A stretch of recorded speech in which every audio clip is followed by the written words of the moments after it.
Maka munafik orang yang punya dua muka. Munafik ini kan musuh dalam selimut. Di belakang kita dia caci maki kita. Maka demikian rupa watak orang munafik Allah benci betul. Orang-orang munafik di dasar jurang neraka yang paling bawah, keraknya neraka, yang merusak akhlak kepada Allah. Sebab munafik sangat berbahaya, membahayakan umat, membahayakan agama. Di depan kita mereka ngaku pura-pura menyembah batu, menyembah patung, menyembah berhala yang mereka buat sesuai dengan kekayaannya masing-masing. 360 berhala di sekeliling Ka'bah merupakan bukti nyata dari sesembahan mereka. Yang kaya membuat berhala dari emas lalu disembah. Yang setengah kaya bikin patung dari perak lalu disembah. Yang hampir miskin bikin Tuhan dari kayu lalu disembah. Yang miskin benar tepung terigu diadonin lalu dibentuk seperti wujud seseorang kemudian disembah. Dan apabila selesai nyembah perutnya terasa lapar, Tuhannya habis dipretelin. Sepanjang sejarah kemanusiaan cuma masyarakat jahiliyah saja yang sampai makan Tuhan. Sesadis-sadisnya bangsa Indonesia belum pernah sampai makan Tuhan. Maka menghadapi manusia seperti ini, yang pertama dilaksanakan oleh Rasul memperbaiki akhlak mereka kepada Allah. Menanamkan la ilaha illallah, bahwa tidak ada Tuhan yang perlu disembah selain daripada Allah subhanahu wa ta'ala. Ini hakikatnya merupakan inti daripada ajaran Rasul-Rasul terdahulu. Kenapa? Seluruh Rasul bersumber dari satu sumber yang sama, yaitu dari Allah subhanahu wa ta'ala. Maka prinsip ajaran ketuhanan yang mereka bawa tentu saja sama. Nabi Adam mengajarkan la ilaha illallah. Nabi Nuh mengajarkan la ilaha illallah. Cuma tentu sambungannya Nuh Rasulullah. Nabi Ibrahim mengajarkan la ilaha illallah, Ibrahim Rasulullah. Nabi Musa mengajarkan la ilaha illallah, Musa Rasulullah.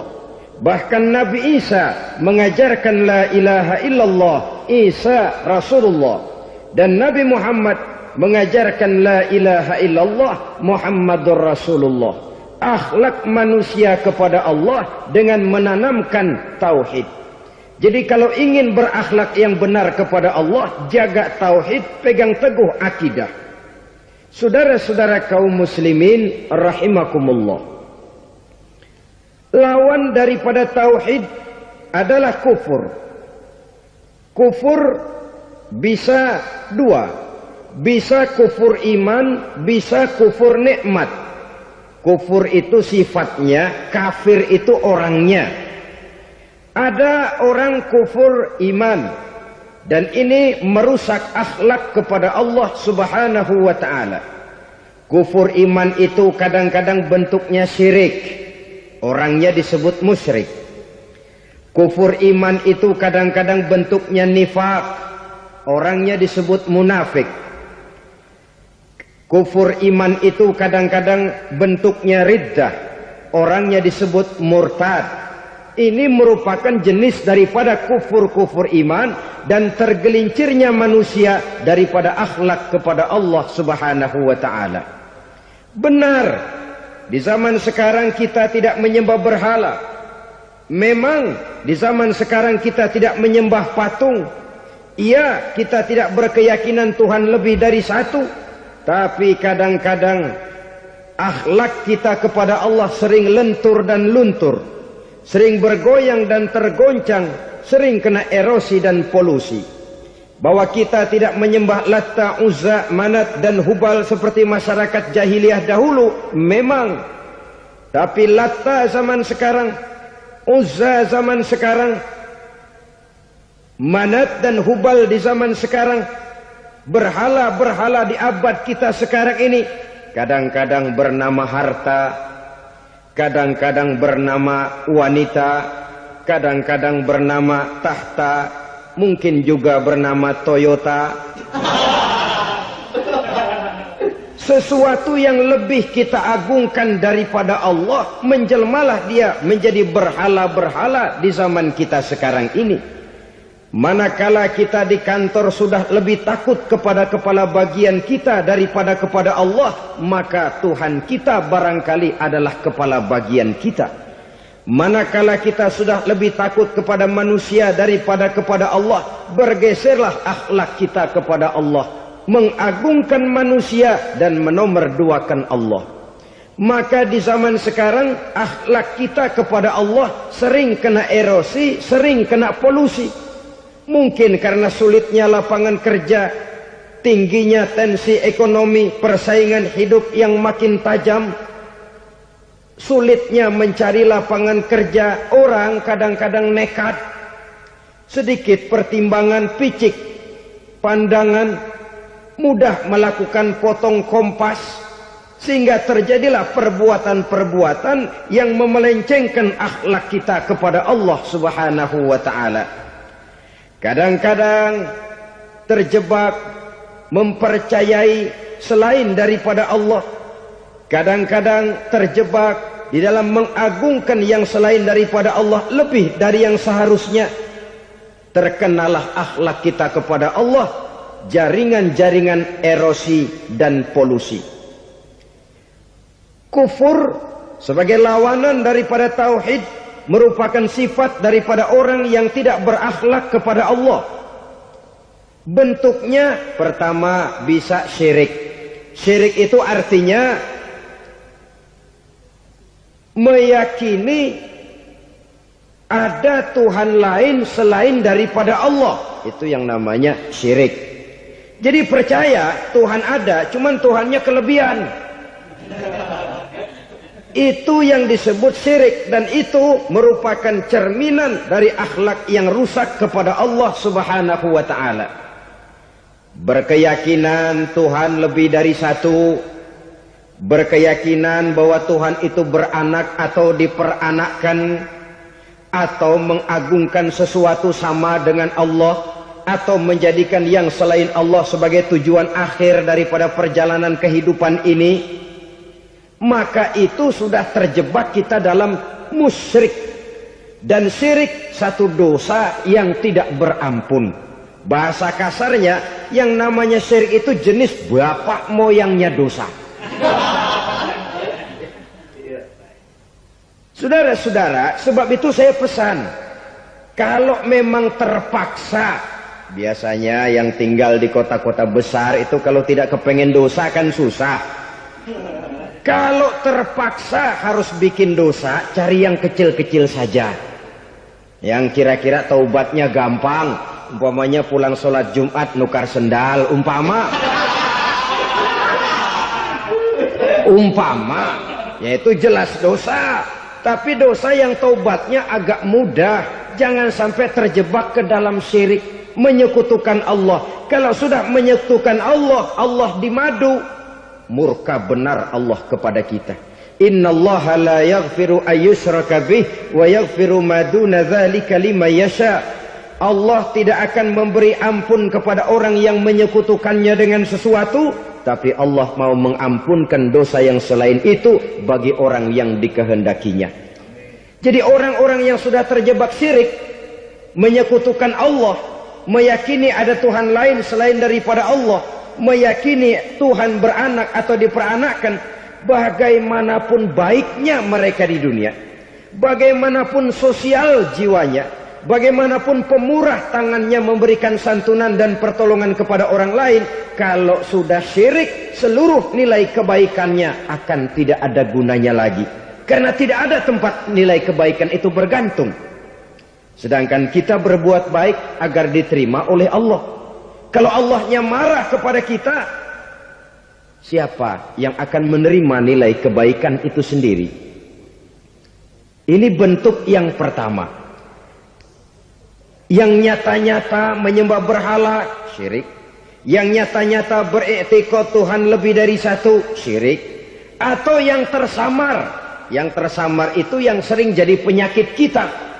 Saya sejak ada perkutut ini di rumah, perkutut. Saudara-saudara, yang merusak akhlak kepada Allah, yang merusak tauhid setelah syirik, bisa juga berbentuk nifak. Nifak itu sifatnya, orang yang punya sifat nifak disebut munafik. Asal katanya dari nafakun. Nafakun itu satu lubang yang punya dua muka, seperti goa, ada tempat masuk, ada tempat keluar. Maka munafik orang yang punya dua muka. Kalau bahasa kita, pandai bermain minyak di atas air. Manis jika berhadapan, balik belakang lain bicara. Sehingga apa yang dinamakan nifak, kata Imam Ali Al-Jurjani dalam kitab ta'rifatnya, izharul imanu bil lisan wa kitmanul kufri bil qalbi. Menyatakan, menampakkan iman dengan lidahnya, tapi menyembunyikan kekafiran dalam hatinya. Dengan kata lain, lidahnya mah iman, hatinya mah kafir. Padahal hati itu yang dilihat, padahal hati itu yang dinilai. Kenapa lidahnya mengaku iman? Ya mungkin karena kepepet, mungkin karena kepentingan, mungkin karena ingin mencari kelemahan orang, lalu dia pura-pura beriman. Tapi sesungguhnya hatinya kufur. Ini merupakan penyakit munafik. Dan terus terang, menghadapi orang munafik jauh lebih berat daripada menghadapi orang kafir. Kenapa? Munafik ini kan musuh dalam selimut. Mau dibilang musuh nyata-nyata, apalagi di zaman Rasul ya, ketika periode Madinah, berat sekali menghadapi orang munafik. Mau dibilang kafir, kalau ketemu assalamualaikumnya medok juga. Mau dibilang mukmin, di belakang ngegerundel, nyari-nyari penyakit, nyari-nyari lantaran, mencari-cari gara-gara. Kalau kafir jelas kafirnya, kalau musyrik jelas musyriknya. Tapi munafik, di depan kita dia mengaku beriman, di belakang kita dia caci maki kita. Maka demikian rupa watak orang munafik, Allah benci betul. Sampai dalam Quran orang munafik itu divonis innal munafikin fid darkil asfal minan nar. Orang-orang munafik di dasar jurang neraka yang paling bawah, keraknya neraka. Saudara-saudara kaum muslimin rahimakumullah. Sebab munafik sangat berbahaya. Membahayakan umat, membahayakan agama. Di depan kita mereka ngaku pura-pura beriman. Kalau pidato luar biasa, memuji agama setinggi langit, menampakkan seolah-olah dia orang yang dekat dengan agama. Saudara-saudara, agama penting, agama mutlak. Tapi yang ngomong begitu agamanya apa? Remeng-remeng.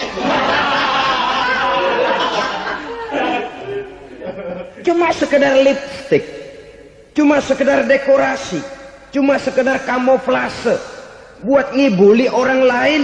Dia mengaku beragama, mengatakan agama mutlak, menganggap agama penting, seolah-olah memperhatikan benar tentang tatanan kehidupan beragama, tapi sebenarnya di hatinya tidak lebih berkecamuk penyakit-penyakit kufur. Maka sifat munafik ini termasuk menodai tauhid. Artinya merusak akhlak kita kepada Allah Subhanahu wa ta'ala. Sifat yang ketiga yang juga merusak akhlak kita kepada Allah dinamakan riddah. Riddah itu sifatnya, orang yang punya sifat riddah disebut murtad. Murtad keluar dari Islam. Keluar dari Islam tentu tadinya di dalam Islam. Oleh satu perbuatan dia bisa menjadi murtad. Misalnya tadinya dia iman benar kepada Allah, tapi melarat. Kadang-kadang sehari masak, 3 hari libur. Akhirnya oleh kesulitan ekonomi dia tidak kuat. Ada yang menawarkan kebaikan, dibawain supermi, dibawain obat-obatan, diberikan beras. Goyah imannya. Keluar dia dari Islam, ikut agama orang yang memberikan pertolongan kepadanya, memilih kesenangan sebentar dengan mengorbankan kebahagiaan yang kekal, maka orang semacam itu riddah sifatnya, murtad orangnya, keluar dari Islam. Dan yang menyebabkan kita murtad bukan cuma orang nyata-nyata memproklamirkan diri keluar dari Islam lalu mengikuti agama orang lain, bukan cuma itu. Mengakui ada Rasul lagi sesudah Nabi Muhammad bisa menyebabkan kita murtad. Mengingkari nikmat Allah bisa menyebabkan kita murtad. Meyakini semua agama benar bisa menyebabkan orang menjadi murtad. Meragukan kesempurnaan dan kelengkapan Al-Quran bisa menyebabkan orang jadi murtad. Mengingkari sunnah bisa menyebabkan orang menjadi murtad. Banyak hal-hal yang bisa mendatangkan penyakit riddah dan membuat pelakunya menjadi murtad. Dan ini menodai akhlak kita kepada Allah Subhanahu wa ta'ala. Itu tadi kufur iman, saudara-saudara. Nyata-nyata mengingkari Allah, baik dalam bentuk syirik, nifak ataupun riddah. Kufur yang kedua dinamakan kufur nikmat. Apa itu kufur nikmat? Sitru nikmatil mun'im au ya'malu fi mukhalafatil mun'im. Menutup-nutup nikmat Allah atau melakukan perbuatan yang menentang, bertentangan dengan kehendak yang memberikan nikmat. Jadi kufur nikmat pertama, nutup-nutupin Tuhan. Tuhan jalingin. Duit lu banyak amat, dari mana? Gua kerja. Lalu kerjanya nomor satu. Orang yang berakhlak kepada Allah, dia akan menjawab, kamu uangnya kok banyak, dari mana? Rizki dari Allah. Caranya, saya kerja. Kerja itu cara, rizki itu dari Allah datangnya. Bukankah di zaman sekarang kita sering terpeleset? Ini merupakan cerminan dari rapuhnya akhlak kita kepada Allah Subhanahu wa ta'ala. Karena usaha saya memang, karena saya peras keringat banting tulang, tentu. Tapi sadarkah kita bahwa sepanjang yang bisa kita lakukan cuma berusaha, peras keringat banting tulang,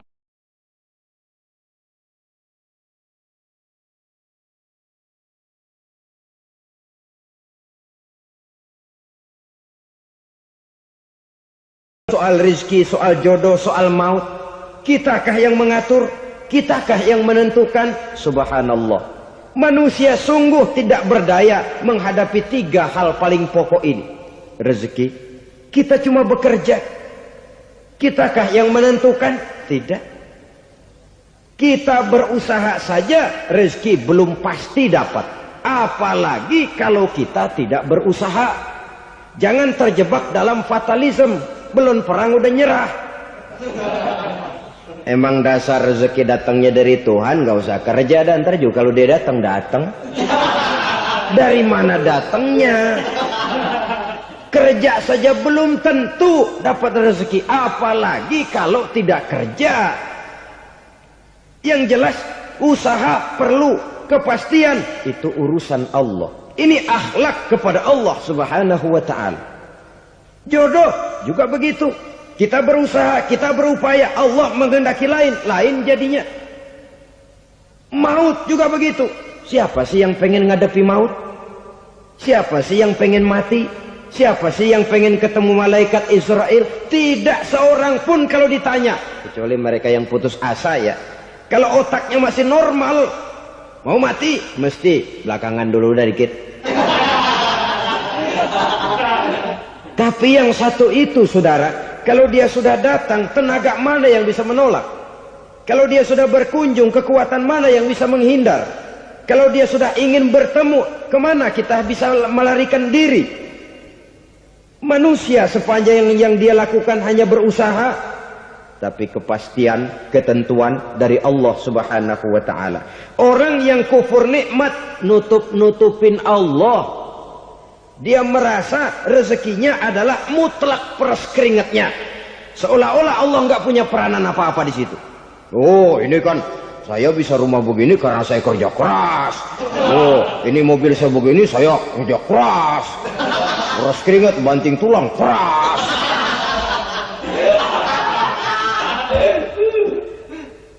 Saudara-saudara kaum muslimin rahimahkumullah. Jadi menutup-nutupi Allah. Akibatnya nanti kalau dia berhasil, Allah ketutupan. Kalau dia gagal, orang lain dicaci maki, dicari kambing hitam. Yang kambing hitam kan mahal. Karena orang sering cari-cari kambing hitam. Jarang orang mau jujur kalau bertemu kesulitan lalu mencari sebab pada dirinya sendiri. Yang paling enak ya nyalain orang. Lo begitu. Orang lain yang paling enak kita salahin. Au ya'malu fi mukhalafatil mun'im, atau dia melakukan sesuatu yang tidak sesuai dengan kehendak yang memberikannya nikmat. Diberikan kita tangan, mulut sih nggak berhenti. Terima kasih Tuhan, alhamdulillah saya dikasih tangan. Cuma nih tangan enteng mat nabokin orang mulu. Itu sudah mukhalafatul mun'im, bertentangan dengan kehendak yang memberikan nikmat. Diberikan harta, mulutnya mah basah. Terima kasih Tuhan, alhamdulillah dikasih harta. Tapi pelitnya minta ampun. Kikir, koret, medit. Ini juga termasuk kufur nikmat, mempergunakan suatu nikmat bertentangan dengan kehendak daripada yang memberikan nikmat itu sendiri. Saudara-saudara kaum muslimin rahimakumullah. Oleh karenanya kufur iman memang lebih bahaya daripada kufur nikmat. Tapi jangan lupa, kufur nikmat bisa menyeret orang kepada kufur iman. Nah kalau Allah udah dialingin, Tuhan sudah dinomor duain, lama-lama kenapa dia tidak mendewakan dirinya sendiri?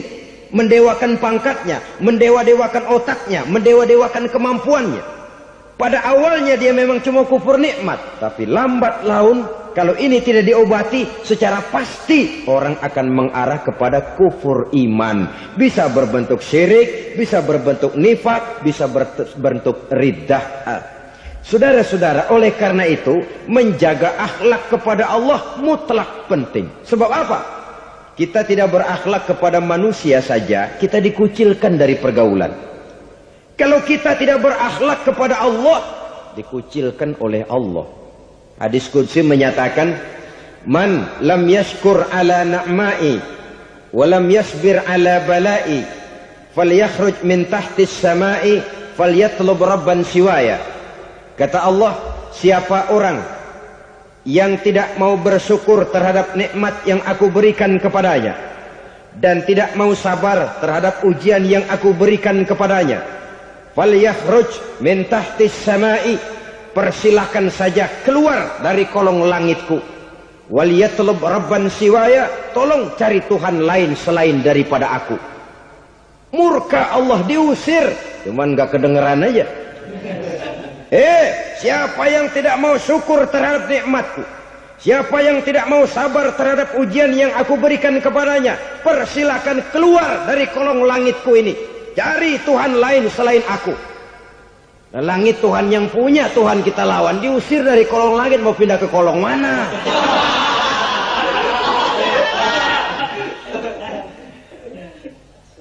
Jadi jangan merasa kufur nikmat kan enteng. Iya, kelihatannya begitu, tidak sebahaya kufur iman. Tapi kufur nikmat ini merupakan anak tangga yang kalau kita sudah mulai naik, kita akan naik terus sampai kepada tingkat di mana kita mengalami kufur iman. Kalau sudah ke sana, maka akhlak kita kepada Allah terkenalah erosi, terkena polusi, hancur akhlak kepada Allah, dan itulah sumber kesengsaraan abadi. Kalau cuma kita tidak berakhlak kepada manusia, barangkali resikonya cuma kehidupan di dunia ini. Mungkin juga ada kehidupan akhirat. Tapi kalau sudah tidak berakhlak kepada Allah, dunia akhirat kita rugi dan celaka. Maka pada kesempatan ini saya mengajak, marilah jaga baik-baik akhlak kita kepada Allah. Satu kali kita bertauhid, sampai mati kita bertauhid. Satu kali la ilaha illallah, jangan tergelincir lagi kita keluar daripada kalimat itu. Satu kali kita bertuhankan Allah, jangan bertuhan yang lain selain daripada Allah. Jangan sekutukan Allah.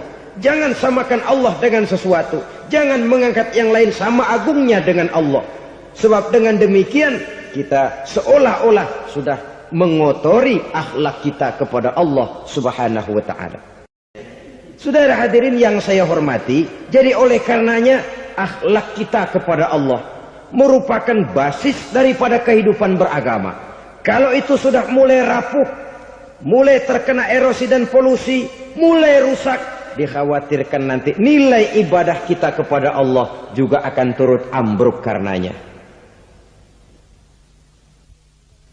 Saudara-saudara kaum muslimin rahimakumullah, tugas yang kedua memperbaiki akhlak manusia kepada sesama manusia. Kita tahu Islam sesuai dengan namanya adalah agama damai. Maka akhlak manusia kepada sesama manusia menempati porsi yang penting dalam kehidupan beragama. Bagaimana seorang muslim bergaul, bertata krama terhadap sesama manusia. Mari kita lihat lebih jauh persoalannya. Untuk memudahkan pembicaraan dari kacamata agama, kita kelompokkan saja manusia itu dalam dua. Pertama yang seiman dan yang kedua yang tidak seiman. Yang tidak seiman itu kita sebut saja kufur atau kafir. Nah, kepada yang kafir pun kita diajarkan untuk berakhlak. Apalagi kepada yang memang nyata-nyata seiman, sekeyakinan, seakidah. Kemanapun Islam datang, ke negara manapun ia masuk, ia tidak menaburkan kerusakan. Jadi tidak benar kalau orang pernah itu menggambarkan, saking sentimennya seorang orientalis pernah menggambarkan Nabi Muhammad di tangan kirinya Quran, di tangan kanannya pedang. Menggambarkan seolah-olah Islam dikembangkan dengan kekerasan. Sebenarnya tidak sama sekali. Kalaupun dalam sejarah perkembangan Islam pernah terjadi perang, maka perang dalam Islam sesungguhnya apabila kita amati sejarahnya bukan untuk memaksakan agama. Karena memang agama tidak bisa dipaksakan. Tetapi justru untuk mempertahankan agama dari segala macam hambatan, rintangan, hinaan, dan fitnahan. Tapi kemanapun yang jelas Islam masuk, dia tidak pernah membuat kekacauan, kerusuhan, ataupun penghancuran. Candi Prambanan bahkan dipugar, gereja-gereja tidak ada yang dihancurkan oleh umat Islam. Kenapa? Islam agama damai. Soal agama, soal lakum dinukum waliyadin. La ikraha fid din, qad tabayyana ar-rusdu minal ghayy. Tidak ada paksaan dalam beragama, sebab nyata yang benar dengan yang tidak benar. Belum pernah ada orang kafir masuk ke perkampungan orang Islam lalu dikejar-kejar, diteriakin kafir, kafir, sunatin.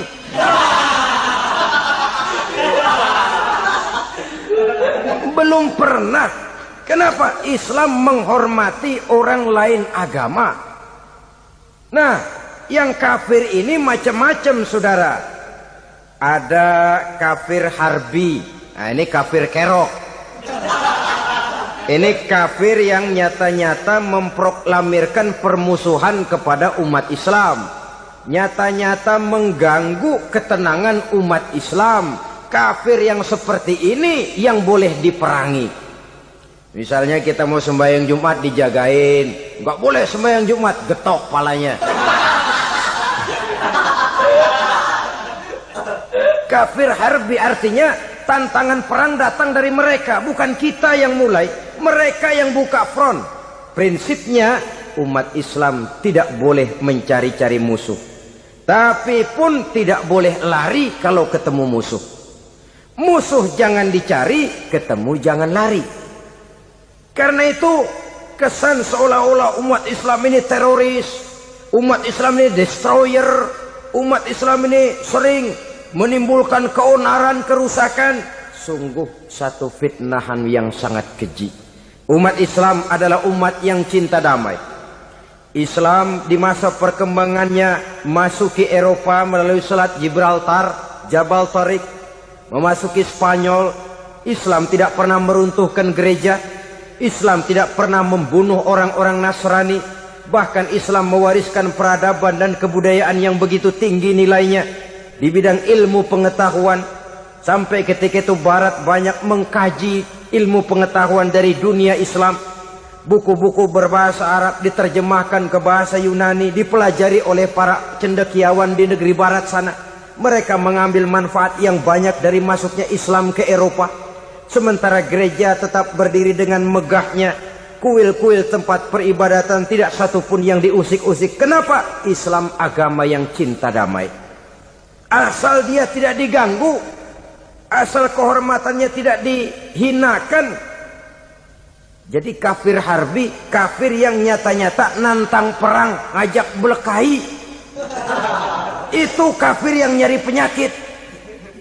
Kafir harbi ini boleh diperangi dengan catatan mereka yang memang mulai. Yang kedua, kafir zimmi. Kafir zimmi, kafir yang hidup di tengah mayoritas muslim, tapi mereka mau hidup dengan aman, damai, tenang. Mereka wajib dilindungi. Bahkan Nabi pernah memberikan satu jaminan, man azazimmiyan faqad azani. Siapa yang mengganggu orang kafir zimmi sama saja dengan mengganggu saya. Kehormatannya dijaga, harta bendanya dilindungi, anak istrinya pun dilindungi. Dan ini jadi kenyataan.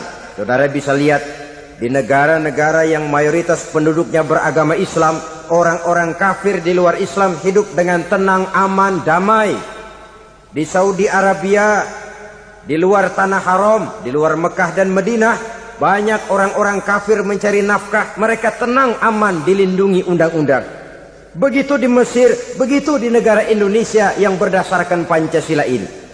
Kehidupan beragama menimbulkan gairah, rukun, tenang, aman, damai, sepanjang tidak saling ganggu, tidak saling usik, menghargai orang yang sudah beragama, tidak menjadikan penganut suatu agama sebagai sasaran dari dakwah agama lainnya.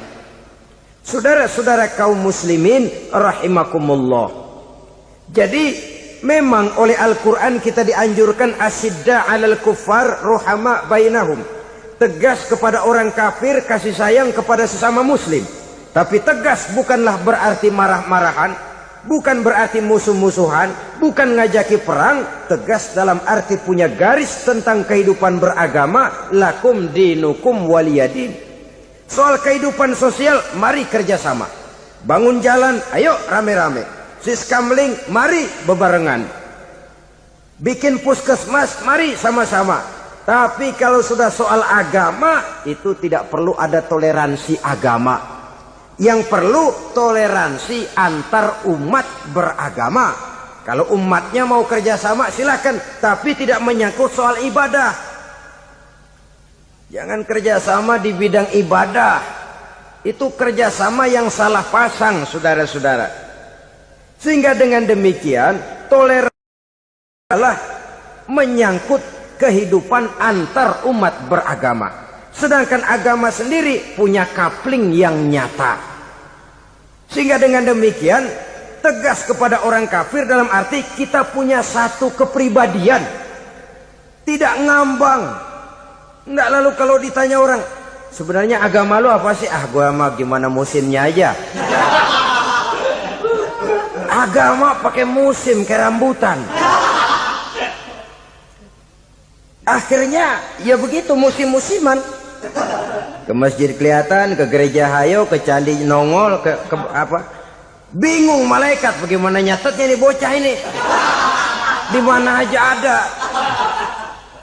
Kita punya satu kepribadian. Saya muslim dan garis saya ini, lakum dinukum waliyadin. Bagi Tuhan persilakan agama Tuhan, bagi kami agama kami. Kami hormati Tuhan, Tuhan hormat kepada kami. Tapi soal agama, couplingnya jelas. Kerjasama, mari urusan muamalah, bidang sosial. Yuk kita siskamling sama-sama dengan orang lain agama. Mari jaga kerukunan, kesatuan, persatuan, kekompakan. Perbaiki jalan yang rusak, mari sama-sama. Mendandani jembatan yang runtuh, mari sama-sama. Tapi sembahyang, couplingnya lain-lain. Sebab Nabi juga dulu pernah ditawarkan begitu loh sama kafir jahiliyah dulu, Quraisy itu. Sudah Muhammad, sekarang begini saja, kita join aja daripada marah-marahan. Hari ini saya oke, menyembah Tuhanmu Allah. Besok gantian kamu menyembah Tuhan kita, Latta, Uzza, Manat dan Hubal. Turun, qul ya ayyuhal kafirun la a'budu ma ta'budun. Soal ibadah kaplingnya jelas, tidak boleh dicampur adukkan. Sebab kalau tidak, kita akan mulai kehilangan identitas diri. Dan disitulah krisis kehidupan keyakinan beragama dimulai. Dari krisis identitas. Hujan gede kan mulainya gerimis dulu. Di mana-mana ya gerimis dulu. Gerimis makin lama makin gede. Kita akan mulai dengan kehilangan identitas diri. Dari sana nanti kita malu mengakui keislaman kita. Kalau orang Islam malu mengakui keislamannya, ini kan ironi, menyedihkan. Ngakui Islamnya saja malu. Menonjolkan keislamannya malu, tidak ada rasa bangga beragama. Padahal ini modal dasar. Hanyalah dengan rasa bangga beragama kita lalu konsekuen. Bukan bangga yang tidak konsekuen. Wah, pokoknya kan gua kan Islam, agama yang paling benar. Tapi hidupnya sendiri jauh dari tuntunan Islam. Itu bangga yang tidak beralasan, bangga yang tidak perlu dibanggakan sebenarnya. Kebanggaan yang membuat kita konsekuen dan dekat dengan kehidupan beragama. Jadi dengan demikian saudara-saudara, kepada non-muslim kita juga harus berakhlak. Bukankah ini sudah dicontohkan oleh Rasul? Bagaimana beliau disambiti orang di Taif, yang menyambiti malah didoakan. Bagaimana Suraqah mau membunuh beliau, malah Suraqah didoakan. Bagaimana Abu Jahal dan Abu Lahab saking mangkalnya. Ini Abu Jahal pernah gali lubang di kamarnya sendiri, di depan tempat tidurnya. Setelah dia gali lubang, ditutupin pakai keraras korma. Lalu dia tarik selimut, belagak meriang. Dia pesan pesuruhnya, bilangin Muhammad encangnya meriang. Pamannya sakit, minta ditengokin. Nabi dengan segala husnuzonnya berangkat nengokin. Abu Jahal dari balik selimut ngintip. Itu dia Muhammad, itu dia tuh. Dia tuh, masuk Dani, masuk. Mulai dia jalan, senang Abu Jahal. Terus dah. Begitu ke pelosok, masuk ke lubang, gue pendem terus lalu. Memang niatnya mau mencelakakan Nabi.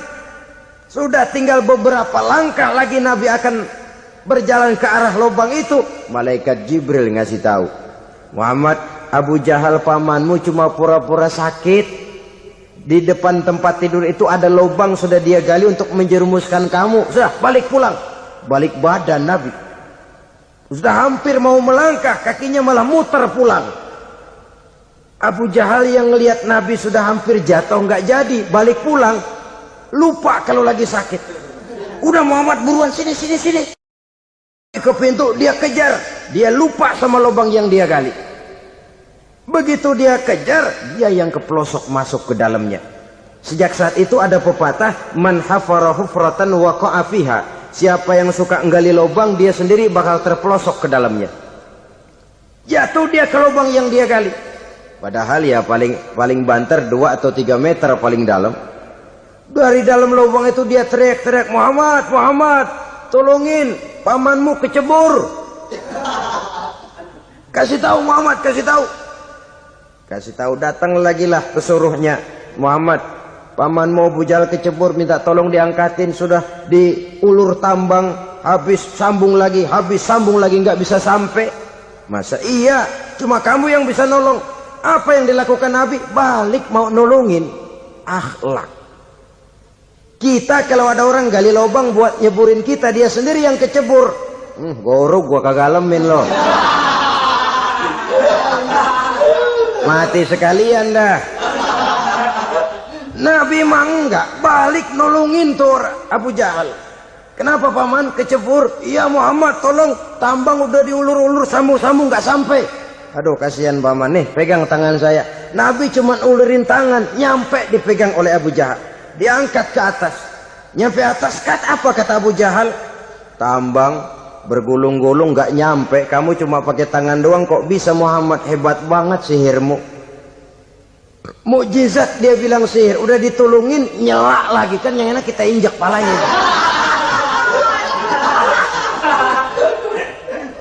Orang dulu bilang wah katanya nolongin anjing kejepit. Udah selesai ditolongin malah yang nolong digigit. Saudara hadirin yang saya hormati, kepada orang-orang kafir kita harus berakhlak, menghormati mereka, tidak memaksakan satu keyakinan dalam batas-batas yang ditolerir oleh agama, yaitu pada masalah-masalah sosial dan muamalah. Itu kepada non-muslim, apalagi kepada sesama muslim. Baik akhlak kepada orang tua, akhlak kepada guru, akhlak kepada jiran atau tetangga, itu semua termasuk dalam akhlak kepada sesama manusia. Akhlak kita kepada orang tua, kadang-kadang kita orang timur ini ketularan orang barat. Engkongnya dianggap CS. Salaman main kedet aja, halo kong. Engkongnya bahalo di bengong. Saudara-saudara kaum muslimin rahimakumullah, akhlak yang tua kepada yang muda, akhlak yang muda kepada yang tua, kepada jiran dan tetangga, kepada sanak famili dan handai tolan, pendeknya kepada sesama muslim. Tetangga ada haknya, ada hak tetangga yang kalau kita berakhlak itu harus dipenuhi. Contoh kecil, kalau saya beli radio, itu saya dong boleh berpikir, ini radio saya beli pakai uang saya setel di rumah saya, sekeras-kerasnya ada apa sama orang lain? Radio gua, yang beli gua pakai duit gua, gue setel di rumah gue, ada urusan apa sama orang lain? Itu kalau menurut saya. Tapi tetangga sebelah saya kan bisa juga ngomong begitu. Mata gue, yang ngantuk gue tidur di rumah gue, kenapa suara radio lu masuk kemari? Ketika itulah lalu kebebasan saya nyetel radio dibatasi oleh kebebasan tetangga saya yang mau tidur. Ini sudah akhlak namanya. Umpamanya lagi ada Nabi ajarkan, iza tobakhta maraqatan fa'akthir ma'aha wa ta'ahad jiranaka. Kalau kamu masak sayur, banyakin kuahnya, bagiin tetangga kamu. Bukan bagiannya itu yang jadi soal, tapi akhlak kepada tetangga. Udah tahu tetangganya kelaparan, diseksa, goreng ikan asin, se-RW baunya ngayap, kembang kempis orang nungguin. Saudara hadirin ma'asyiral muslimin rahimakumullah. Jadi dengan demikian, kalau sudah kembali kepada orang-orang yang nilai imannya sama dengan kita, apapun organisasinya, apapun baju yang mereka pakai, kaos yang mereka pakai, jaket yang mereka pakai, kalau sudah seakidah, seiman, jaga akhlak kita.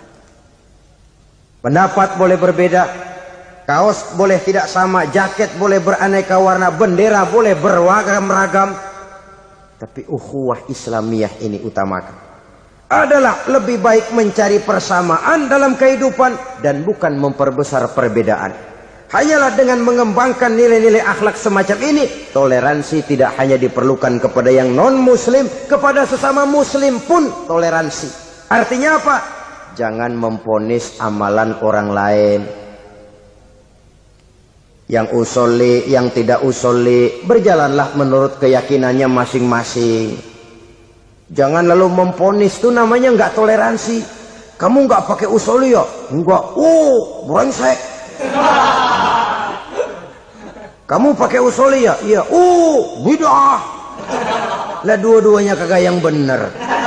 Kalau yang sembahyang kagak bener, bagaimana yang kagak sembahyang? Apa itu yang bener? Toleransi, setuju dengan perbedaan pendapat, jangan memponis amalan orang lain. Karena kita hanya beramal, hak menerima adalah Allah Subhanahu wa ta'ala. Jangan sebentar-bentar mencap bid'ah dolalah, finnar, neraka. Kayaknya neraka kapling orang tuanya kali. Gampang bener masukin orang ke neraka. Kita kadang-kadang bisa toleransi dengan orang luar, tapi kepada sesama muslim toleransi tidak sanggup kita adakan. Mengklaim merasa kita yang benar, orang lain salah semua, itu tidak toleransi namanya. Mentang-mentang jadi ustadz, nih satu-satunya ustadz di sini ya, Semuanya mesti ngaji kemari. Kalau nggak ngaji kemari Islamnya kurang tapi bener. Toleransi. Saudara-saudara kaum muslimin rahimakumullah, lapang dada menghargai orang yang berbeda pendapat, apalagi kalau perbedaan pendapat itu menyangkut hal-hal yang tidak prinsipil, menyangkut hal-hal yang sekunder dalam kehidupan beragama, menyangkut masalah-masalah yang dalam bahasa fikih disebut soal-soal furu'iyah. Tidak usah menyebabkan kita bersih tegang. Kepala sama hitam pendapat boleh berbeda dan halal. Bahkan Nabi mengatakan ikhtilafu ummati rahmatun. Perbedaan pendapat di kalangan umatku bahkan menjadi rahmah, sepanjang perbedaan pendapat itu diiringi dengan rasa toleransi. Tapi kalau sudah main baku hantam, main klaim, memponis orang lain, akhirnya timbullah keretakan. Jangan heran kadang-kadang satu masjid dua kelir. Ya soal kelir boleh kelar-kelir, boleh kelar-kelir. Tapi kalau harus terlalu mencolok menyebabkan timbulnya keretakan, saya kira yang akan turun bukan lagi rahmah tapi bala. Bala akan menimpa kita, jatuh kita menjadi umat yang lemah.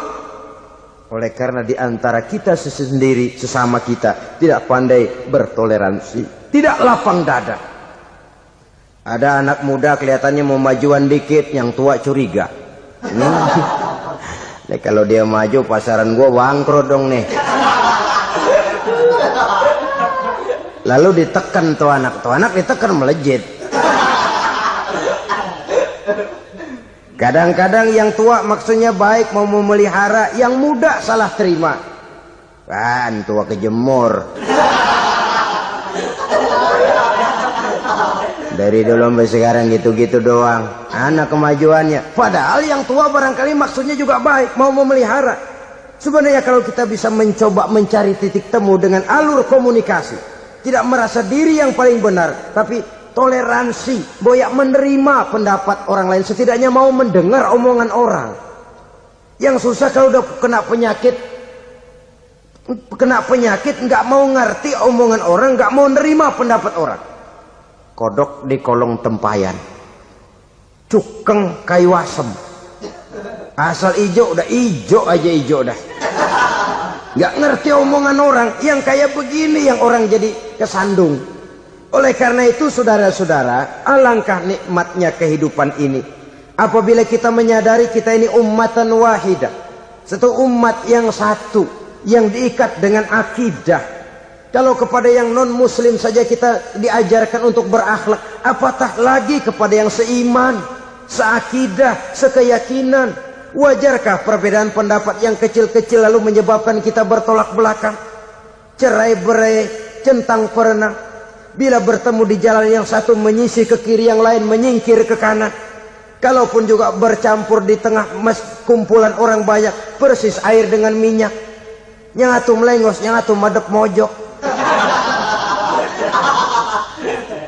Orang lain senyum, dia mau pada manyun. Saudara-saudara kaum muslimin rahimakumullah, realita ini walaupun tidak enak, pahit, tapi masih hidup di sebagian masyarakat kita. Ini yang perlu kita atasi. Soal toleransi kepada orang lain, sejarah sudah membuktikan. Mari kita jangan cuma bisa mengajak orang lain, umat lain untuk bertoleransi dengan kita, tapi kepada sesama kita. Toleransi ini perlu kita tegakkan, perlu kita bina, terutama di dalam kita menuju bentuk ideal daripada konsep ukhuwah Islamiyah ini, yang memang selalu kita akan cari bentuk-bentuk idealnya sejalan dengan perkembangan situasi dan kondisi yang dihadapi oleh umat. Perbedaan organisasi, perbedaan kepentingan organisasi tidak seharusnya menyebabkan kita merasa meremehkan orang lain dan mengangkat diri, mengklaim diri sebagai yang ter. Jadi dengan demikian, apabila yang pertama tadi akhlak kepada Allah dinamakan hablum minallah, maka yang kedua ini merupakan hablum minan nas. Jikalau baik akhlak kita kepada Allah, baik akhlak kita kepada manusia, nikmat rasanya menjalani kehidupan. Kadang-kadang orang akhlaknya kepada manusia baik, tapi kepada Allah tidak baik. Hormat sama yang tua, menyayangi yang muda, sama tetangga rukun, tapi sama Tuhan nggak mau sujud. Ini baik kepada manusia, tapi tidak berakhlak kepada Allah. Atau sebaliknya, sujudnya sama Allah mah tekun, bener khusyuk, bahasanya juga fasih, luar biasa. Tapi sama manusia sombong, takabur, ujub, merasanya dia doang yang paling benar. Sebab iblis itu ya, itu kadang-kadang datang lewat hati, dan memang selalu markasnya di situ. Kalau dia tidak bisa menggoda kita dengan yang lain, dia tumbuhkan sifat ujub. Dia bisikin, wah memang di kampung ini yang paling banyak ibadahnya ente. Yang lain mana, lihat tuh kerocok semua.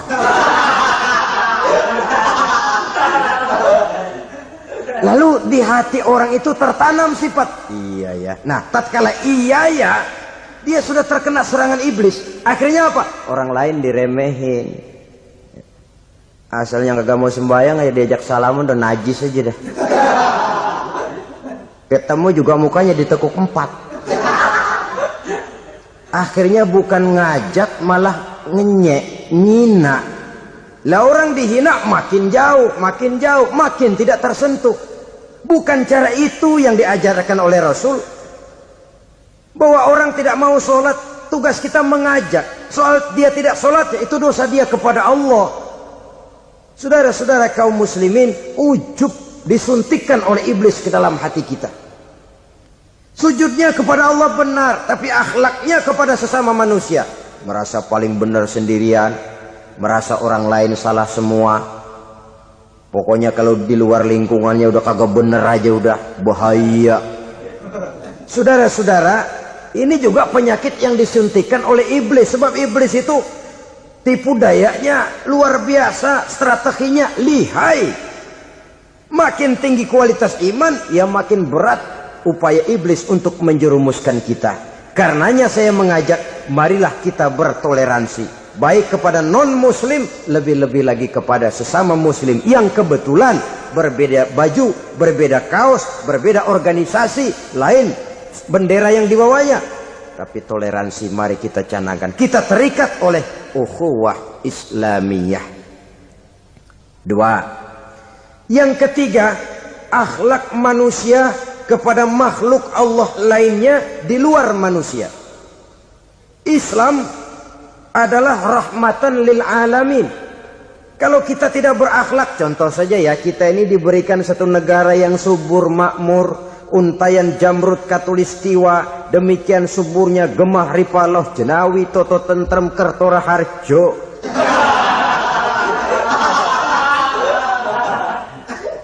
Alam yang begini indah, alam yang begini subur, kalau kita tidak berakhlak kepada alam, kita kuras sumber daya alam, kita tebangi hutan secara liar, kita gunduli bukit, merusak alam, pembalasannya akan kembali kepada kita. The natural of law, kata orang Kulon, sunnatullah, itu nantinya akan membawa malapetaka. Kesuburan yang kita lihat akan bisa berubah menjadi gurun pasir yang kerontang, gersang dan tandus. Karena apa? Kita mengeksploitir alam lebih dari yang seharusnya. Tidak berakhlak kepada lingkungan di mana kita tinggal. Saudara-saudara, dengan berakhlak kepada Allah, berakhlak kepada sesama manusia, berakhlak kepada makhluk Allah di luar manusia, baik flora maupun fauna, maka mudah-mudahan akan terciptalah satu ekosistem, satu lingkungan hidup yang membuat kita nikmat menjalani kehidupan ini. Inilah saja yang kita bicarakan pada pertemuan kali ini. Marilah kita membina nilai-nilai akhlak walaupun berat tantangannya. Sungguh lebih baik rakyat rendah yang berakhlak tinggi daripada pejabat tinggi yang berakhlak rendah. Karena nilai manusia pada akhirnya ditentukan oleh akhlaknya itu. Usikum wa nafsi bitaqwallah. Wassalamualaikum warahmatullahi wabarakatuh.